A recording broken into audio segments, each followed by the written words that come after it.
Hello, and welcome to HI223M, the history of medieval Europe. It's kind of interesting that we start this class on this day. January 2nd, 1492, was when medieval Spain, or the medieval Spanish kingdoms, completed the Reconquista, taking Spain back from the Moorish invaders that had conquered the peninsula centuries before. And, at least in Spain, internally, kind of lost in the aftermath of this, was the newly unified Spanish crown giving a couple of ships to, this weirdo Italian dude who wanted to go kind of strike off to the west and see what he could find. Christopher Columbus. So, it is, today makes kind of an interesting touch point, where a process that began in medieval Europe that defined a lot of the medieval experience directly connects to, with the gap of a couple months, the beginning of the world that we live in now, the interconnected global world. So I think that kind of helps establish kind of the first question that probably a lot of you are asking is, why are we studying this? I think particularly for those of you in these accelerated online courses, you are here with a very clear goal in mind to get from where you are to having a degree to getting a job in as direct a line as possible. So taking this detour into this kind of realm of peasants and court intrigue and kind of religious weirdos seems like as I said, like a detour. But I think it's worth diving into this period and understanding it, because it does help the early modern world, which of course grows into the modern world, really grows directly out of the medieval period. We have go back to kind of the beginnings of recorded history. We have the classical world, right? Greece, Rome, Egypt kind of build this interconnected civilization around the Mediterranean. Then that collapses, and the pieces of that kind of get melted, reshaped, reconfigured during the medieval period, come out the other side, and they do get handed down to us today. One of the tellings of kind of America's story, at least its political history, is that they are kind of the continuation of the democratic tradition started in Greece and Rome. And, to receive that tradition, it has to be handed to us by somebody. It has to go through a process. The medieval years are part of that process. It's part of that carrying over from the ancient past to the present day. This school is also a nominally Catholic institution. There is no Catholic Church as we understand it without the medieval period, or without what happens in the medieval period. Christianity would exist in some capacity, but the Church as we know it was a creation of medieval Europe. So if any of you are religiously inclined, it's worth looking at. It's good to get into. I'm a student of military history. That's my background. Certainly looking at this very different cultures different cultures' ways of making a very different kind of war is interesting to see. What remains different, what remains the same. So I think for people of varied interest, there will be a lot to kind of latch onto here. Women's history in the medieval period is fascinating. We'll get into that not as much as I would like, but we'll get into that as best we can during the course. How do women deal with a very oppressive, very patriarchal system, and how do they kind of express and exercise their agency in the middle of all that? It's all things that we'll get into over the very short 9 days that we will be spending together. So, in this video, we're just going to I'm going to read you through the syllabus very quickly. again, you're all adults. You've all done this before. I think. Correct me if I'm wrong. So we'll just kind of go through just to inform you of what my expectations are.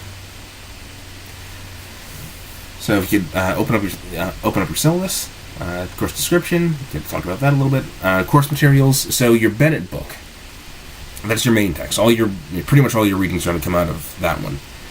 Get that as soon as possible. Use the medievaleuropeonline.com is the website for the book. If you don't have the book yet, it's a good place to start. If you do have the book and you're having a hard time kind of parsing it all, that is a way to help kind of, again, just get a little more ground beneath your feet. The Bennett book is supplemented by a source collection put together by Warren Hollister. We won't spend a lot of time deep diving into the sources because this stuff is effectively translated from a foreign language, even when it's in English. Not like, for the most part, it is translated from foreign languages: Latin, French, German, other things. But I think it is still good to let the people of the past speak, with their own voices, as much as we can, as much as makes sense for this course. So we'll have some readings from Hollister. And then your paper for this course, we drawn from the poem of the Cid. And this is the translation that the school uses. It's kind of a weird translation, in that the author translates it from medieval Spanish to English, but tries to keep kind of the original kind of rhythm and meter of the poem. So it reads funny at times.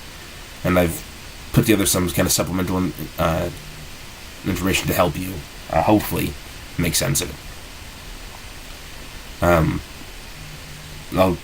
got a couple videos where I'll kind of guide you along the map of the book as best I can. There's not a... I'm just going to best guessing it at some points.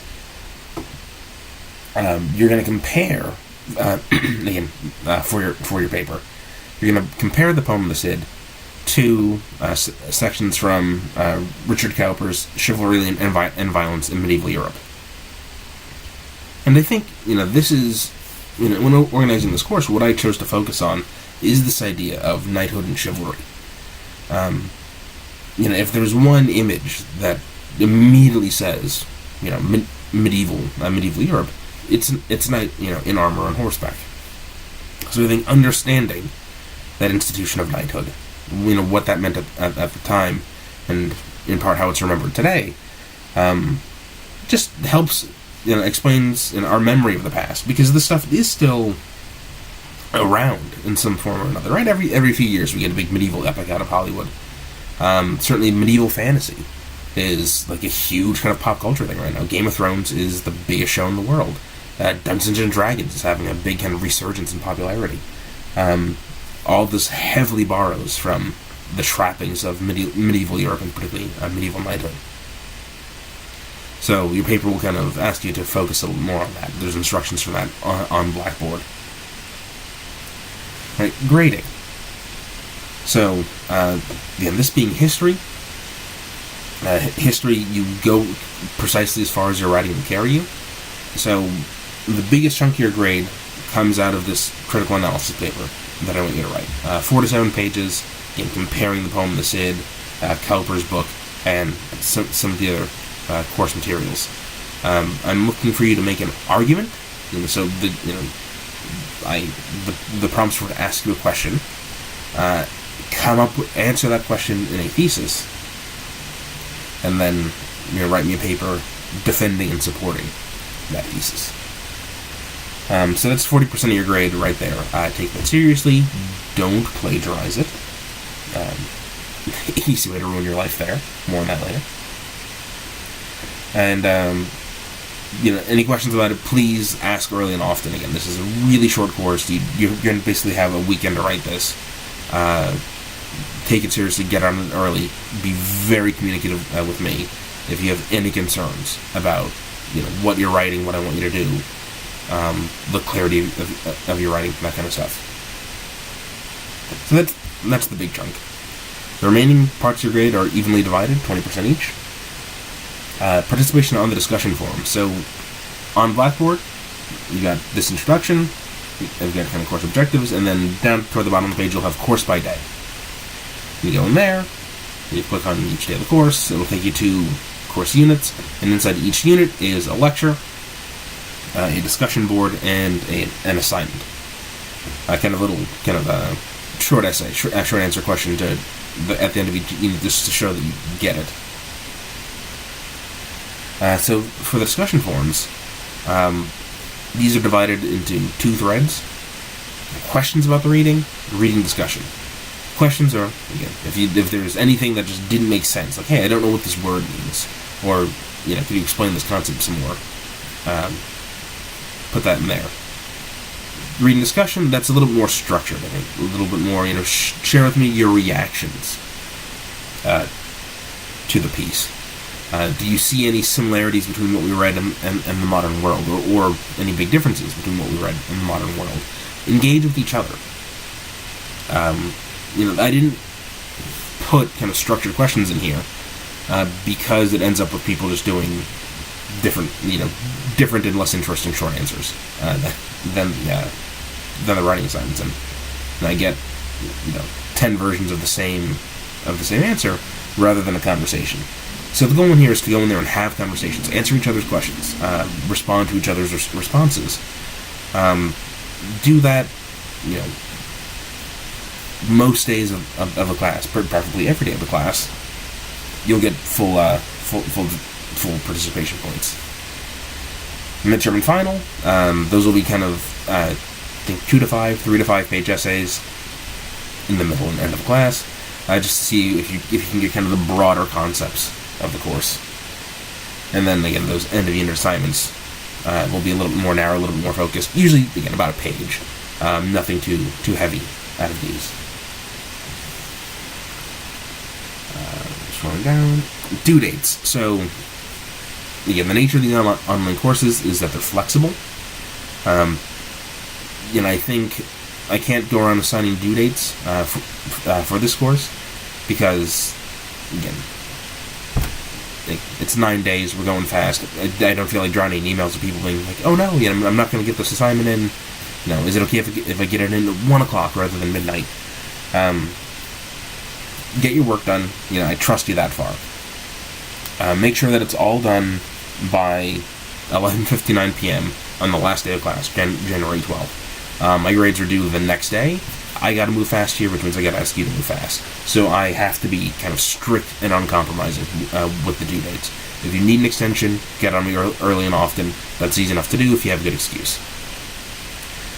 That being said, I expect you to do 2 of these course units per day, as I've kind of laid out in the course structure. You don't want to fall more than a day behind. You'll end up drowning. So, it's a hellish breakneck pace. It's it can be very uncomfortable. It can be very harsh. But we got to move fast here. So, good luck with that. Academic honesty and plagiarism. Every time that I've taught a class at Dominican, I have failed at least 1 student per class for copying answers offline. Don't. I'll catch you. We have tools for that. It's super obvious when you do it. So please don't do it. You'll fail the assignment. Depending on the severity of the thing or repeated offenses, you'll fail the class. I'll report you to the academic team. They'll throw you out. Gloom and doom. I don't like doing it. So don't do it. The ASC is fantastic. I also work there. I'm a writing tutor over there. So if you do need help on writing for the class, I will recommend you to our other tutors to avoid the weirdness of bringing your paper for tutoring with the guy that's grading the paper. But no, it's a really good place. They have distant services. You don't actually have to go over there. You can book kind of distant writing appointments through their website, and we usually have openings. So again, there is no reason to hand in, other than the hideous time crunch.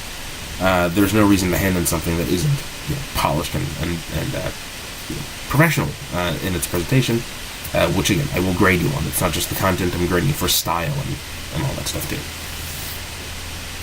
I have nothing else. The getting back to the question of like why do this.